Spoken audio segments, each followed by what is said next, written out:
I'm excited to share with you a highlight of a plant that's been known by many garden enthusiasts to distill their heart for centuries. This one is the lilac.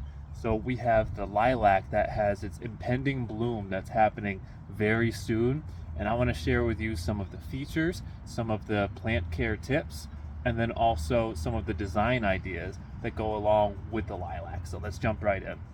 So this lilac right here behind me, I transplanted just like 2 years ago, and you can see that while it's still in its early stages, being only about 3 feet tall at this age, it's already loaded with blooms.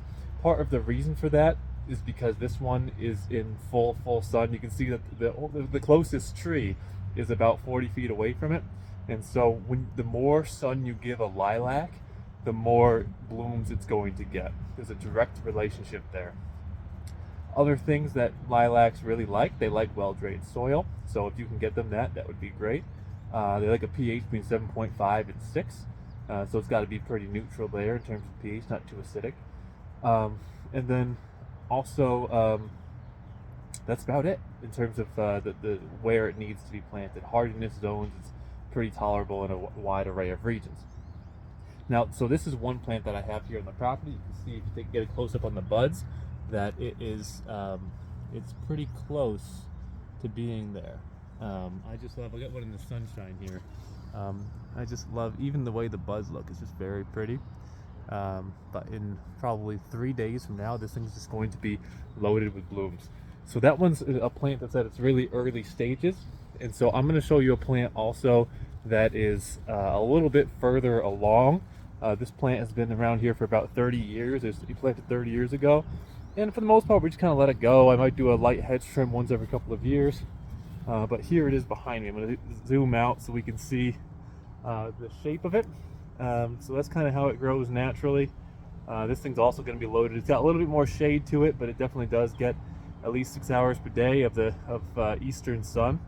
So we're around sunrise right now, so you can see how much sun it's getting at sunrise on a late April morning. You can see the other taller tree behind it, which is blocking it from the western sun. And so it's going to like that environment a little bit more. The western sun is going to be a little bit more harsh on it. The eastern sun's going to be more gentle, getting sunshine while it's evaporating that dew, keeping it nice and cool. Then I'll show you one more, which has been maintained a slightly different way, one more lilac.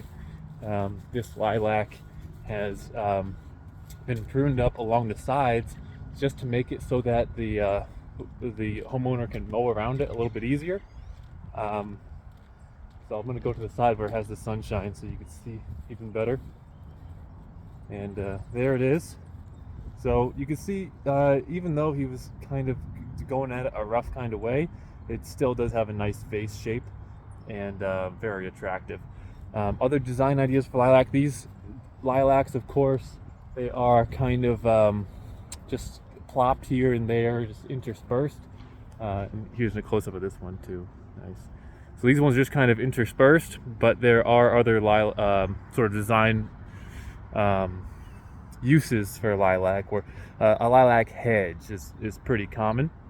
And so you can have a semi-wild lilac hedge where you let them grow tall and kind of a natural form, or there's the tight lilac hedge where you will prune everything with hedge trimmers.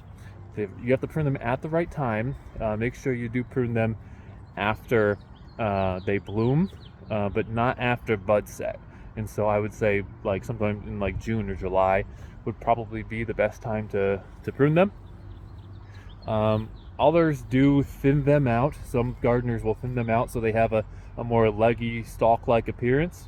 I tried doing that once, and when I did that over a winter, the stems got too much weight of snow on them, and they cracked and broke, and it was kind of a disaster. So I don't really do that anymore with these, just because the stems are a little bit too brittle. But so that's the lilac. It's about to bloom. Really exciting. I'm going to show you once I'll do another video once it does bloom, just so you can see the sheer degree of color. Another special thing that you can do that I've done in the past with the lilac blooms, of course, great for cut flowers, but then also lilac honey. I've made lilac honey before, so you just throw a lilac bloom that's in full bloom right into a jar of honey, and then that will preserve the lilac scent and also the flavor, and it'll be great tasting honey for a long time, kind of preserved in that honey.